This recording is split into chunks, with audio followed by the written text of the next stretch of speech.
episode 176, Emotional Eating Causes, Complications, Solutions.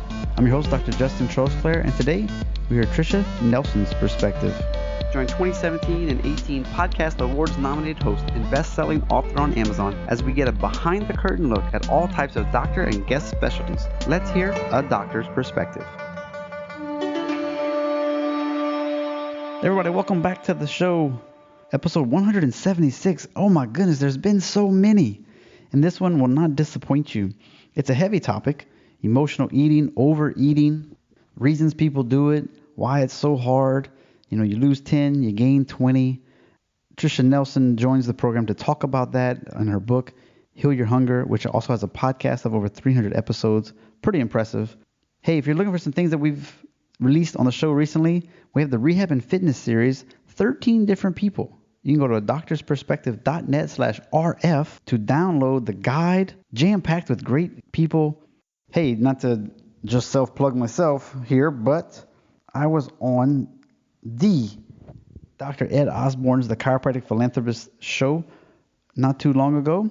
You can go to doctorsperspective.net/DRED to hear that. We talk about China and the one sheets, and he asked 5 questions, and so I just give you my answers to them. Like if I can go back, what would I tell my past self? Positive affirmations, those types of things. Also, to learn more about the one sheets and CV revisions that I can do, you can check out doctorsperspective.net/modern chiro. That's with Dr. Kevin Christie with the Chiropractic Marketing Show, and we go deep into it. Great guys, got a great marketing book, so really happy to be on that show. That's enough about that. All the show notes and the transcript, usually within 24 hours of release, is at doctorsperspective.net/176. Let's go. Hashtag behind the curtain. Live from Cologne, Germany, and Los Angeles, California. Today on the show, we have a person who dealt with emotional eating and losing weight and keeping it off. Wrote a book about it in about 2017. Has a decent amount of reviews, I would think. It's called Heal Your Hunger. She's got a podcast. I thought I did okay with my podcast. She's got well over 300 episodes. My goodness, that's a ton. And we're just going to talk all things about emotional eating and all that entails, because it's just such a heavy topic for so many people, men and women for that matter. So please welcome Tricia Nelson to the program. Thanks for having me. Great to be here, Justin. I'm excited. You know, this is a topic that so many people can just be like, well, let's talk about weight loss and all this kind of stuff. And they don't really get to the root of like why you were eating so much to begin with. Yeah. And I mean, I know I can suffer from boredom eating or just mindless eating while I'm doing something. And that's always a bad situation. But I think that's different than being trapped with your emotions and not even realizing it. What say you? Yeah, well, that was the case for me. I mean, I was 50 pounds overweight on account of my mindless eating. Definitely, it was fueled by emotions as well. So I work with people who struggle with food and weight like I did. And I'm telling you, I struggled for years. And, you know, the way you do when you first, you know, realize you're overweight and you want to get it off is you do a diet. Like, let's go on a diet. And you do the diet and you might be successful for a couple weeks. But if you are an emotional eater, that's going to lose its power. And before you know it, you're going to be back to eating again. And so that's why we have people who are yo-yo dieters, which was me. I mean, I'd go up 30, down 10, up 20, you know, down 20, up 50, you know, and I hear it all the time, you know, people, especially when there's some big emotional thing in their life, you know, like people are saying all the time, like, oh, I was doing good until the pandemic happened, you know, and then I just lost it. And that's so many people. They just go off the rails with eating, and it is emotional. It's emotionally fueled. And it wasn't until I knew as an emotional eater that I, you know, started to really deal with those underlying causes, because before that it was just endless diets and endless exercise programs, pills, potions, lotions, 12-step programs. I even went to an eating disorders therapist. So those things didn't work for me because they were still focused on the food and the weight. And I really needed to go deeper to the underlying causes. Like you said, why am I eating in the first place? Why am I, you know, constantly snacking or constantly checking the refrigerator, you know, to see what else might have appeared there? Yeah. And that it did have emotional underpinnings. So when I learned how to face those emotions and deal with life on life's terms instead of turning to food every time I was stressed out, that's really when I was able to heal. And so my program and the work I do is based on my own healing journey, and I've been researching this and on my healing path for 30 plus years now. So that's really what I teach people is what I did and still do to this day, healed, because I'm not cured. So day at a time process. Boy, it's great to live in freedom and no longer be obsessed with food. Do you think that there's a couple things came into mind, but yeah. When we're talking about like emotional eating versus say boredom eating, is it easy to identify which one you are? Yeah. So boredom eating, I'm going to break it to you here. It's not just boredom eating. In my experience, boredom eating is habitual eating. Like we're just used to snacking. We're used to like having space and then being like, how can I fill this space? And part of that is just, our culture of busyness and culture of distraction, with social media, with so many things pulling at our attention. It's definitely a habit. Like I got off the couch, I went to the bathroom, I might as well check the kitchen. Yeah. And you do that how many times you ever go pee, you always go into the kitchen and grab something. Yeah, for sure. And for other people, it's not just boredom eating and they'll think it is, but if somebody's an emotional eater, when we don't have anything going on, when we have space, and we have a break from the busyness, that's when we have feelings. Okay. That's when emotions start to bubble to the surface. Even though we feel like we're bored, it's more, that we're uncomfortable with that space, kind of want to fill it because if we don't, we're going to be aware of things we normally aren't aware of when we're in busy mode. And so there are buried emotions that we're just out of touch with, things that happened in the day that, didn't sit right with us, but we're moving too fast to stop and pay attention, or a fight with the spouse in the morning that just sort of, you blow it off because you got patients to see, but all of a sudden, in those spaces, that's when you start to remember, oh, there were some things that happened today that were kind of uncomfortable, or there's something happening tomorrow that I'm not looking forward to. I got to finish up my taxes. Let me just fill that space so I don't feel that uncomfortable reality. So there's a lot more to it. When I first heard of the terms the words emotional eating, I thought, well, that's just stupid. I like food. That's all there is to it, because I do. I'm a foodie. I love food. But the thing is, that wasn't all there was to it. I mean, the fact is I was an emotional eater. I just wasn't in touch with it because when you are eating a lot and you're a snacker, you're kind of numb. So you don't realize how much of your eating is emotional because you don't feel any emotion. You don't feel anything. You're numbed out. Came to my attention, this idea came to my consciousness about emotional eating. I started to observe my eating and I'm like, it's not normal. The way I eat is not exactly normal. I'll go out to, lunch with friends and they'll order a sandwich and it will come with fries and they'll eat their sandwich and pick up their fries, but I'll always eat my fries and pick up my sandwich, back in the day. So I was drawn to heavier, starchier, greasier, sugary foods. And that was for emotional reasons as well, because in my experience, the reason why we love ooey gooey chewy foods is because they're heavy. They're heavy and they put a blanket over our emotions, and so we don't snack typically on lettuce because that's not going to do the job. We need the heavier stuff because it'll numb the feelings. And so that's really what I started getting hip to is wow, I want to be numb. I don't want to feel anything negative. Sure, give me the happy high notes, but don't give me any of the low notes. I just want to be up all the time, and food and being checked out enabled me to do that. So there's two things here then. How are you able to, sit in the silence is where you're going to feel that pain, if you will. Yeah. Watching TV is a nice way to numb yourself out along with the food. It's just a double combo there. So are there ways to kind of handle the situation and process it? Preferably, you can do it with a counselor, but ways that you can do it at your house so that you're aware of it and you can say, okay, this is bothering me. Let me stop what I'm doing and actually, because nobody wants to stop and do anything. They don't want to read books. A lot of people don't want to read books. They just want to watch TV and they don't want to process these emotions. So is there an easier way or just a nice dip your toe in the sand in this process? Yeah. What I do and what I teach my clients is to start the day with a centering routine, because when we're, a lot of our eating is stress eating. And so we have to do something about the stress. Starting the day with a centering routine meditation, prayer, reading spiritual literature, listening to meditative music, going for a walk, praying, as I said, these things can just help us feel centered and grounded. And we have to have that because this is a busy time, day and age. It is busy, and there are so many things really demanding our attention. Mm-hmm. And so we have to start with getting tuned in to ourselves first. Like we have to get grounded. And, too often it's tempting to just look at your phone, look at your email, jump out of bed, go exercise. But I find that if I start first with a meditation practice and a prayer practice, journaling is another good thing. This can help me sort of start my day, and I call it putting money in your spiritual bank account.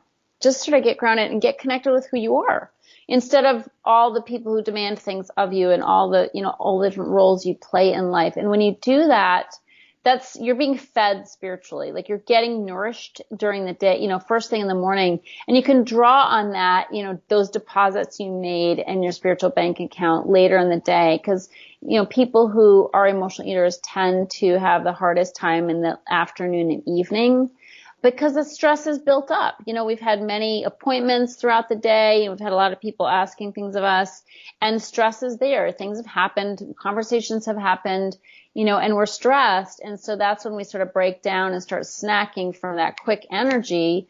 But that's when we need to draw on what we've deposited earlier on in the day. And if we haven't made those deposits, we're on empty, there's nothing in the bank account. You start using chocolate and coffee and wine as a pick-me-up, as to, help us get through the day. And obviously pot's another one. So it's just not, it's not the best way to get that quick energy. And we have to draw on, our own ways of nourishment that are healthy instead of unhealthy. So to answer your question, definitely starting the day with some really nourishing self-care tools, having those tools at the ready later on in the day. I actually do a second meditation in the afternoon, and people are always like, I don't have time to meditate. Well, it's like, the truth is we do. We all have time.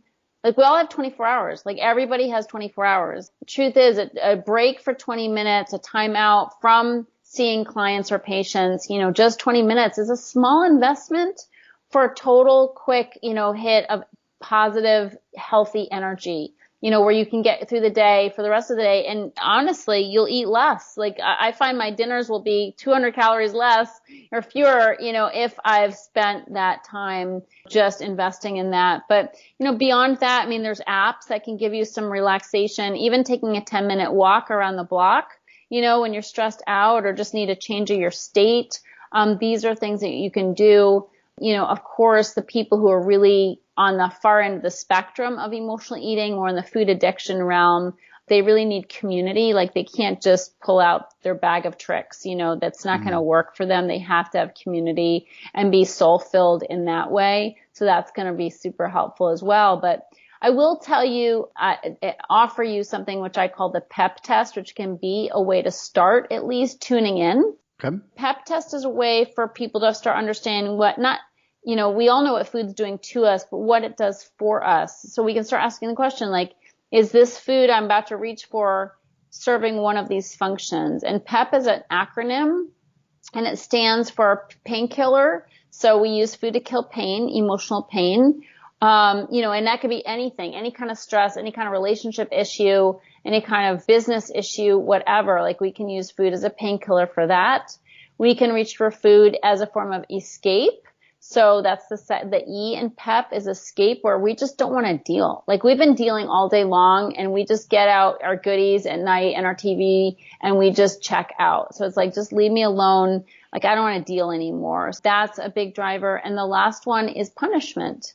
And emotional eaters are emotional. And I always say overeaters are overfeelers. We feel a lot, and we beat on ourselves a lot. We're super hard on ourselves, super critical of ourselves, and food can be a way to just beat ourselves up. And of course, then we beat ourselves up for eating. So it's a vicious cycle. Yeah, that's probably the worst cycle right there. Yeah, for sure. I overate over lunch, and then you start overeating more. Yeah, it goes on and on. So P is a painkiller, E is escape, and P is a form of punishment. That's the PEP test. So I say to people, take the PEP test. When you're going to the refrigerator, opening it up for the umpteenth time, ask yourself, like, what kind of pain am I trying to escape from? What kind of fears or worries or what kind of pain am I trying to kill? What kind of fears or worries am I trying to escape from? And what kind of guilt or uncomfortable, relationship issues am I just wanting to punish myself about because I just think I'm unworthy and piece of shit.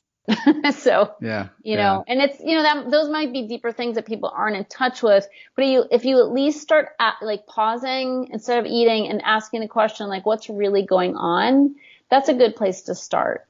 I like your idea because if you focus in the morning, you may know what's going to happen that day. I got to have that meeting with that guy I don't like. I know it's going to be a problem or some interaction or some phone call or this. So you can kind of pre-shadow your day and know that, okay, before I do this meeting, I'm probably going to need to take at least a minute to just collect my thoughts and get clear. So I like that. The PEP test. That's cool.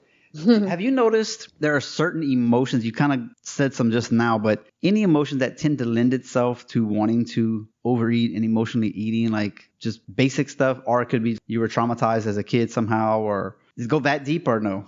Well, here's the thing. Most people who struggle chronically with food and weight are emotional eaters. Okay. So, honestly, I think we're all emotional eaters. I think that we're hardwired to have an emotional connection with food. That's why breastfeeding is such a beautiful bonding experience for mother and child. But some people just take it too far. So I was one of those people who just took it too far. I was 50 pounds overweight. I was a binge eater. I would eat and then I'd lose control. So what does that mean for somebody? You eat like 3 scoops of ice cream and then you go back and get 2 Oreos and then, I have some little Debbie snacks in there and then. Yeah, pretty much. Oh, carrots? Oh, eat a carrot. Oh, but wait, I got peanut butter. So I'll eat peanut butter and carrot. And you're like, dude, what did I just do all night long? Yeah, you just called it. Okay. Mine were a little more extreme than that. It wouldn't be 2 or 3 Oreos. It'd be like 2 rows completely, but be the whole pint of ice creams. Yeah, for sure. You start with a few bites or one bowl, one bowl of cereal and just keep going back mindlessly. And if before you know it, you're stuffed. Like you just feel sick and you're like, oh my God, what did I do? How did that happen? And why did I do it again? So it's like a lot of that self-condemnation. Like, I can't believe I just lost control again. And it is, not everybody goes that far, but, we all know what it's like to lose control, and eat more than we planned. So it's just a matter of how often somebody does that, how easy it is for them to course correct and be like, okay, enough already. I gained 5 pounds. I'm going to take it off. I'm going to, exercise more this week. I'm going to cut out sweets and boom, those 5 pounds are off. You've got that person who can course correct. So they're on the lower end of the spectrum, but those who can't course correct, where once they open Pandora's box, they can't shut it, where it just goes on and on. It almost feels like religious guilt. I'm not supposed to do this. I did it. I feel guilty. Well, I already did it. I might as well just keep doing it.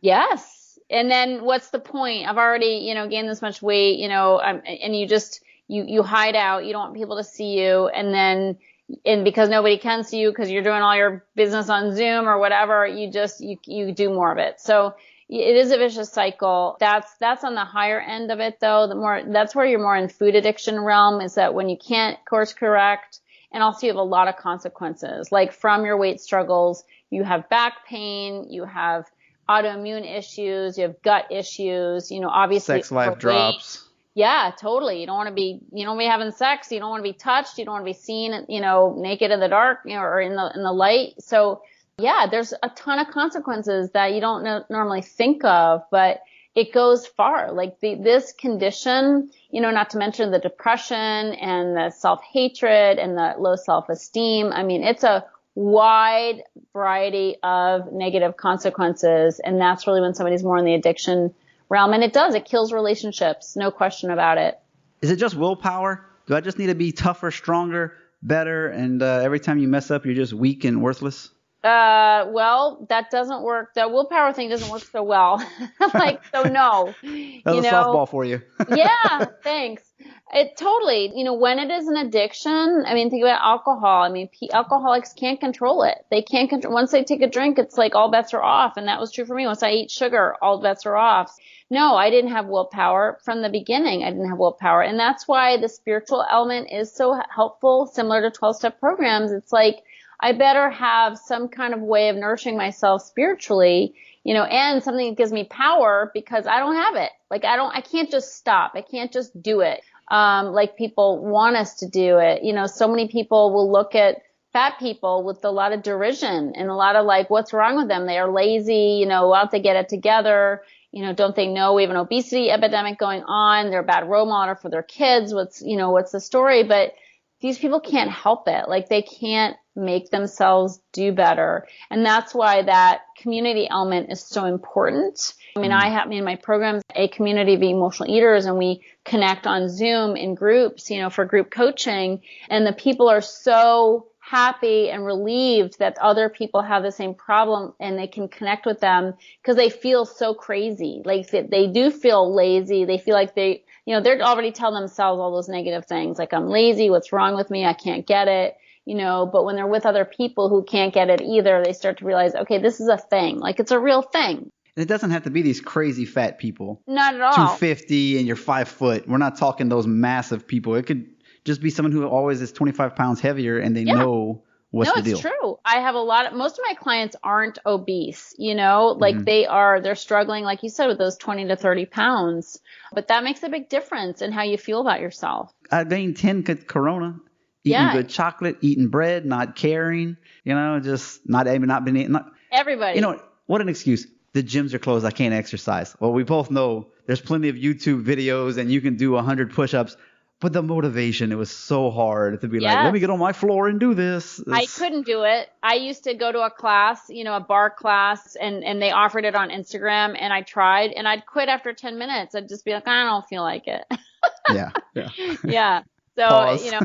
thankfully I wasn't overeating, so it didn't change my weight. But those who were overeating and didn't have the exercise to offset it, that's why exercise is not a good weight loss plan, because the minute you overeat, I mean, I could never exercise enough to offset how much I ate. You can't even offset a Coke half the time. Yeah, exactly. So true. All right. Let's see. Nobody overeats on salads and pinto beans and hummus, typically, I would say. Is there a less caloric food?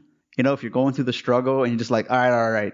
I know I'm not there mentally, but maybe I can just give myself less caloric food that still tastes great and gets me that feeling, but I don't have to feel quite as guilty. Yeah, I mean, in terms of sodas, you can make your own soda with stevia and seltzer water. You can make snacks out of seaweed. That's why popcorn's so big for emotional eaters, because you get a lot of bang for your buck. Oh. So you can gain a lot of weight eating the carbs and fat, but people will try that way, find different hacks. But my experience is, if you're an emotional eater and you struggle with your weight, those hacks aren't getting to the underlying causes. The hacks don't hack it? Yeah, they don't hack it, for sure. You can chew gum all day, but if... Oh, that's a joke, huh? Chew gum all day. I used to kill my jaw eating so much gum. But the truth is, you got to go deeper. You got to deal with the stress. You got to have self-care in your life. You can't go all the time without having it show up in your waistline. Mm-hmm. Do you find that they should definitely see a counselor to unpack maybe some of these deep emotions? Like, I don't know, maybe their dad or their mom never said they loved them, or maybe they had an abusive relationship, or they hear somebody talking about them from when they were a kid. Yep, and there's definitely trauma there, but my experience is therapy isn't always the best solution, because then you're just sitting and talking and thinking and talking, whereas if you want results, you got to do, so it's really important. There has to be a very specific action plan for overcoming emotional eating. So therapy, you can talk about stuff, and yeah, it's not that you can't get benefit from that.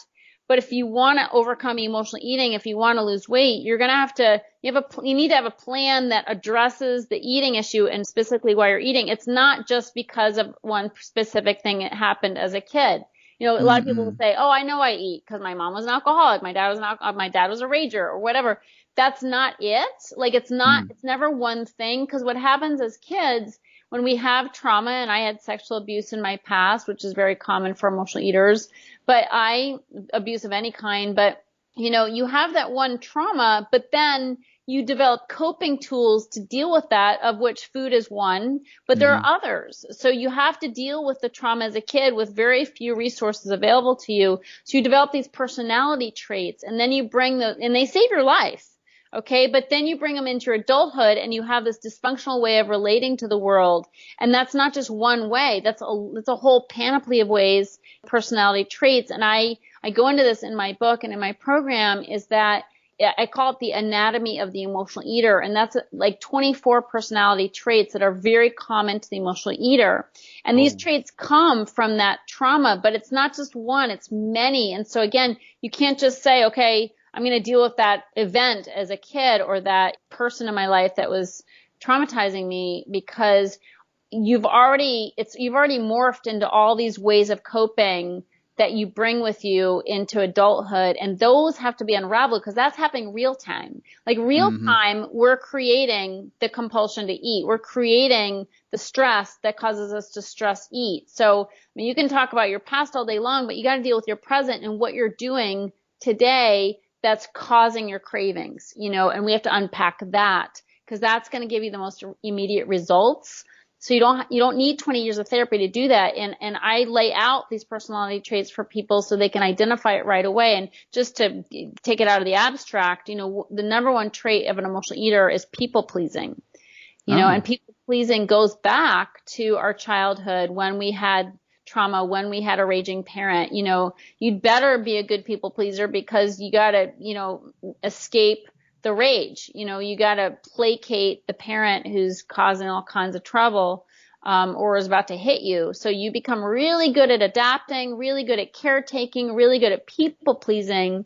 But then you bring, and it saves you. It saves you, you don't get beat on maybe as much or at all. But then you bring that people pleasing trait into your adult life, and you're always signing up to do the extra project at work, or you're afraid of your patients, because they're angry, and you don't stand up for yourself, or you give too much, or you don't raise your rates. There's so many different ways that people pleasing shows up.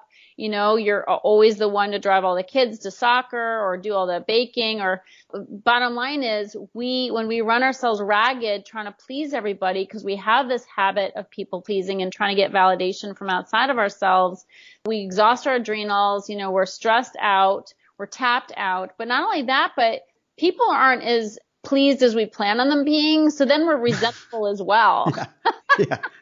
And you're burned out too. Yeah, you're burned out and you're pissed off, and you go home and you have the I deserve it binge. Like, screw them. They're not going to appreciate me. At least I'll reward myself. So that's an example of how it's got nothing to do with the trauma from the past. It's got nothing to do. Not nothing to do, but it's very many times so layered removed from that. Yes, many layers, and it's really got nothing to do with food. It's just our maladapted way life that creates the stress we end up stress eating over. Well, I think that's great. So you really covered just about everything you need in your book to... It depends on the person. I have some people read my book and it just unlocks everything for them, and they're good. And I get emails like, oh, I lost 50 pounds. But most people can't just do it from a book. So my book definitely it'll make so much sense out of this whole thing, because it's a whole different perspective than the diet and exercise approach. But at the same time, community and being with other emotional eaters is so vital to your healing journey. Just like alcoholics need Alcoholics Anonymous, my experience is emotional eaters need other emotional eaters. And so that's why I do most of my programs in the group setting on Zoom, because it feeds our soul at a deeper level. And it's never food that we're really hungry for. My business is called Heal Your Hunger, because it's the deeper hunger that needs to be filled. And when we're in community with other people who know what it's like to be powerless over a donut, it really soothes us. It really helps us feel like, oh, I've got my people, like I'm with my tribe. and there's a healing in that identification and in that mutual support. So it's hard to do it just from a book for sure. Although it's a great place to start. For $10, who cares? It's Try it out, guys. Great place gals. to start. Yeah. It's not expensive. And if you're, a practitioner and you have patients who struggle with food and weight, you might not understand them, and you might be thinking, and you might even say things to them that are going to mess them up even more. Because when you tell them to just moderate, or just eat these sweets in moderation, that doesn't work. You might be saying things that, or just try intuitive eating. These are nebulous terms. They don't, or mindful eating. They're good ideas. But if somebody is an emotional eater, they can't do that. Like, they have trouble actually following through with that kind of advice because they're too far gone. Definitely don't be a part of the problem by suggesting things that are going to just make your clients feel alienated and worse about themselves. I think this is cool because you can get the book, read the book. If you like what you're talking about and you're like, I resonate, I'm not a counselor, I'm not trying to dive deep into this. But if you find that it's a good book for other people, more than likely you can go to healyourhunger.com and reach out to you and probably even be like, look, I want 50 books, get a better deal. And then you can give those out to patients or resell them for like half the price or whatever, just so these people have something to go home with and be able to do something with it and address it on their terms.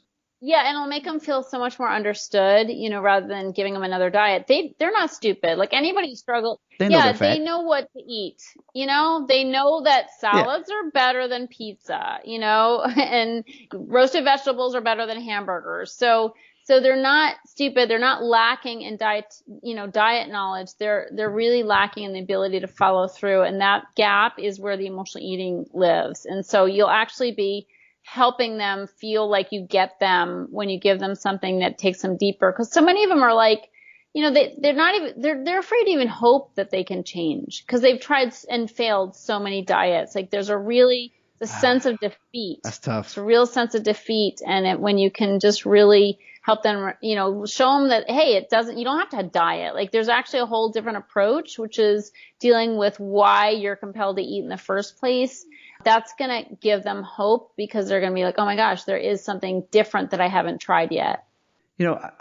One day, I think when I go back to America, my wife and I think we'll probably have some class. Like, I wrote a book and part of the book is about, we were talking about a little bit, but a lot of people don't like vegetables because they never had good vegetables. Yeah.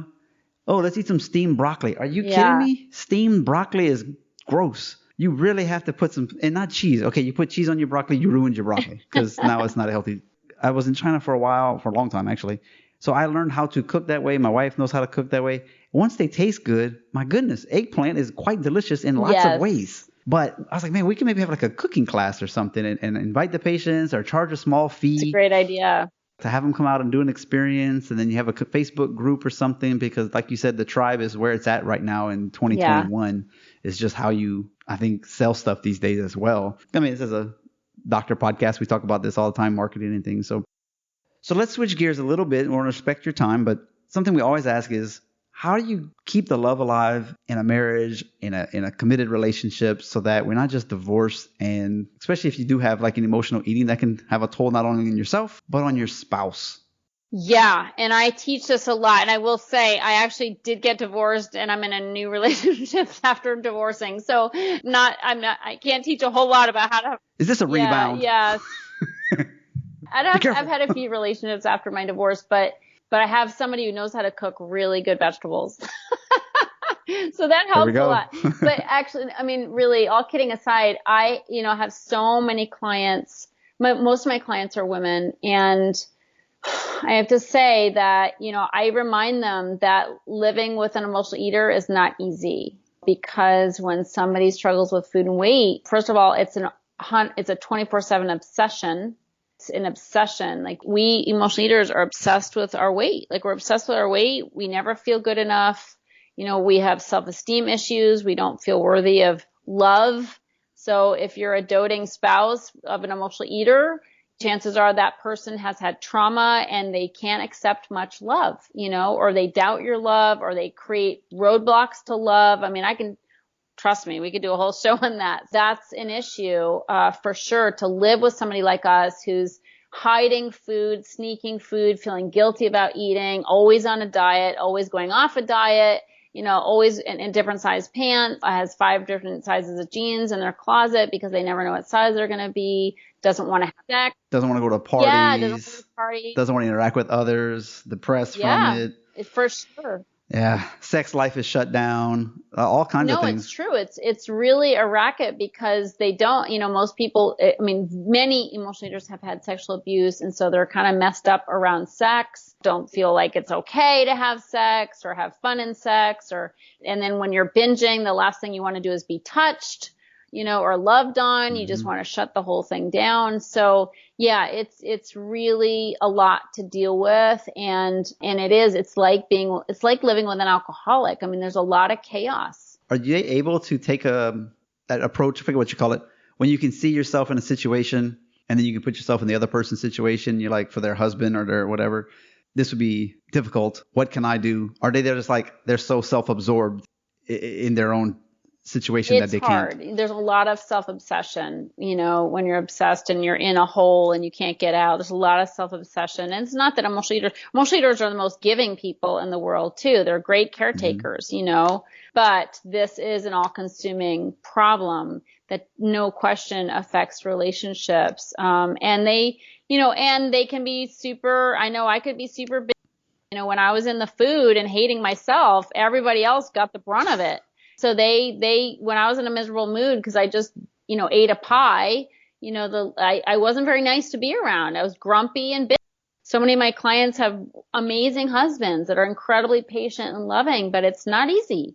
It's not easy. And we all come in all different shapes and sizes. So I don't mean to overgeneralize either, but it's, people don't realize it's not just about, losing 20 pounds. Like there's a whole mental way of being. There's a whole emotional way of being that really affects people's lives and their relationships as well. So, I mean, my clients, I just had a retreat for my clients, and one of the things we did was kind of work on the relationship stuff, and the women end up writing letters to their husbands, letters of appreciation to their husbands, because I'm like, look, these guys need some more, they need some love. Like it's all about you all the time. Anyway, there's a lot to it for sure. I like that though. But I think people forget about that part of it and they don't want to talk about it, that, hey, these things are real. These things do matter if you're trying to keep a relationship, going and everything. Yeah. So that's good. Do you happen to have any resources? I mean, you've given plenty, any official books that you kind of recommend? I keep like a nice Amazon list of all kinds of different topics, but I think I can think of several in that list of like Harvey Hendricks to deal with the love. Like if you don't accept your love, or if you don't, how do you accept love from somebody else, and how you can self-sabotage even receiving that, and clearing up your heart so that you can. Anything like that for us? Well, I'll recommend, I mean, certainly along the love lines.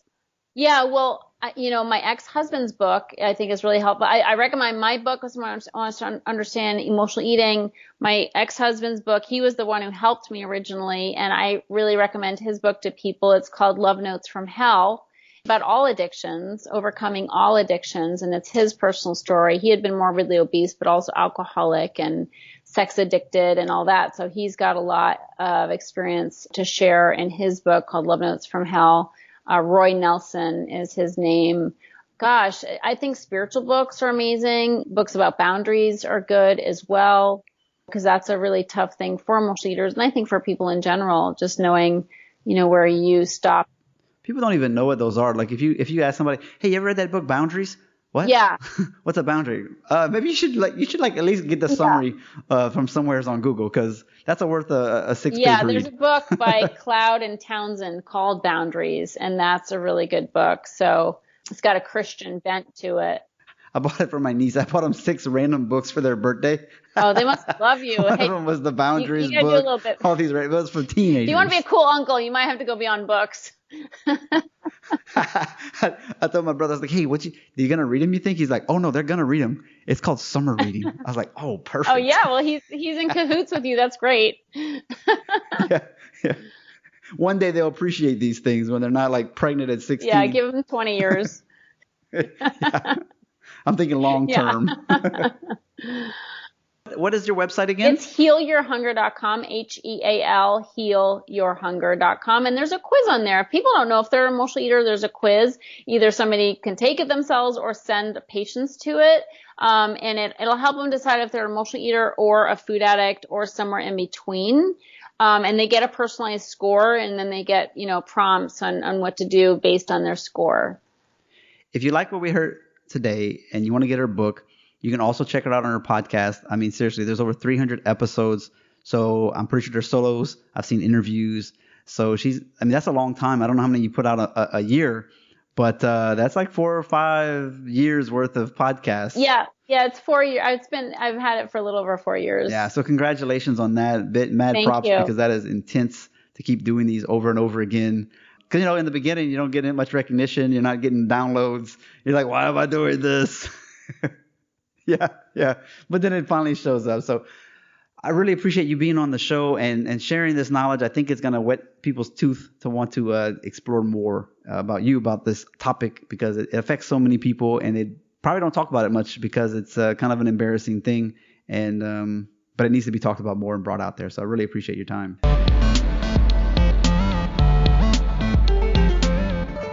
Another great interview has ended. While you're on your phone, click that review button. Write up a nice review for me. 5 stars if you could. As everyone says in the industry, it'll help other people to find us when we have enough rankings. Not to mention, I'll mention you and your review on an upcoming episode. If you follow me at all on Instagram, you only get one link. So I use a Linktree. And so it's a doctorsperspective.net/links with an S. And that's going to give you everything you need to know. The top episodes of 2017 and 2018, the podiatry series, dentist, acupuncture series, holiday 2017, financial series, how to write a review, how to support the show, like buying a cup of coffee, getting swag, like t-shirts, the Today's Choices, Tomorrow's Health book. That's the blueprints for better health, exercise, picking food correctly, and financial. And then, of course, bundle packs, which can get you the No Needle Acupuncture book for 40 common conditions, including the electric acupuncture pin, at a great deal.